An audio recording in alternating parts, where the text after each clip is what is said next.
পিংলায় বই প্রকাশ অনুষ্ঠান অনুষ্ঠিত হলো আজ। পশ্চিম মেদিনীপুর জেলার পিংলা থানা অন্তর্গত পিংলা শাহরদা কালীপদ বিদ্যাপীঠে ডক্টর গোবিন্দ প্রসাদ করের লেখা পিংলা থানা স্বাধীনতা আন্দোলন বইটির শুভ উদ্বোধন হলো আজ পিংলা থানার শাহরদা কালীপদ বিদ্যাপীঠে। বইটির মোড়ক উন্মোচন করলেন বিদ্যাসাগর বিশ্ববিদ্যালয়ের অর্থনীতি বিভাগের অধ্যাপক ডক্টর সেবক কুমার জানা, যিনি পিংলা থানারই ভূমিপুত্র।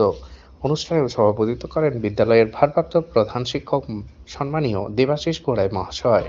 উদ্বোধনী সঙ্গীত পরিবেশন করে আঁখি ঘোড়ায়।